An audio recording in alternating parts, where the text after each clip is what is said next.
Question number 94. Which of the following helps in the management of neonatal respiratory distress syndrome? The answer is option B, single course of steroid. Neonatal RDS को single course of steroid which is dexamethasone cover करता है. 24 weeks के बाद 34 weeks तक guidelines कहती हैं, recommend करती हैं कि आप दे सकते हैं. सर्जरी वाले पेशेंट्स को तो आप 37 वीक्स पे भी दे सकते हैं.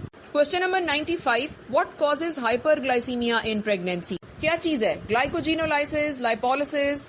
What is the interpretation behind hyperglycemia in pregnancy?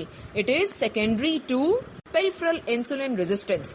एक होती है hepatic insulin resistance which actually leads to impair hepatic glucose production.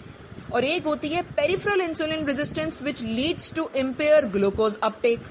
So ये दो बातें अलग अलग हैं. So चूंकि यहाँ peripheral insulin resistance बढ़ जाती है, लिहाजा it leads to impaired glucose uptake by cells, by tissue. So that's why क्या होगा, blood में glucose के levels ज़्यादा आते चले जाएंगे.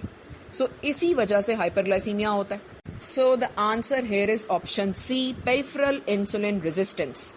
Question number 96. 40 years old lady had hysteroscopy for heavy menstrual bleeding.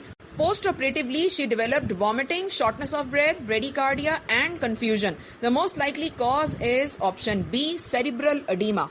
Hysteroscopy के साथ बड़ी deadly complication associated है which is cerebral edema. So raised ICP के features आएंगे. Blurring of vision, vomiting, confusion, headache. Option C में Mendelson syndrome लिखा हुआ है. मेंडलसन सिंड्रोम हमेशा जर्नल एनेस्थीसिया वाले पेशेंट्स को होता है. नो डाउट उसमें भी यही पिक्चर होगी. शॉर्टनेस ऑफ ब्रेथ होगा, वॉमिटिंग होगी, बिकॉज पेशेंट ने एस्पिरेट कर लिया है. जब आप जीए के लिए इंट्यूबेट करते हैं उसी वक्त पेशेंट एस्पिरेट कर ले तो क्या होगा, लंग्स में सारा कुछ चला गया, लंग्स में इन्फिल्ट्रेट बढ़ना शुरू हो जाएंगे तो डेफिनेटली पेशेंट को शॉर्टनेस ऑफ ब्रेथ होगा. उसके बाद अगला स्टेप है प्लूरिटिक चेस्ट पेन. सो उसके बाद क्या होगा, डेफिनेटली पेशेंट को लैप्स कर जाएगा. लेकिन Mendelson syndrome in response to general anaesthesia develop होगा. ऐसे नहीं हो सकता स्पाइनल में या रीजनल एनेस्थीसिया में नहीं हो सकता.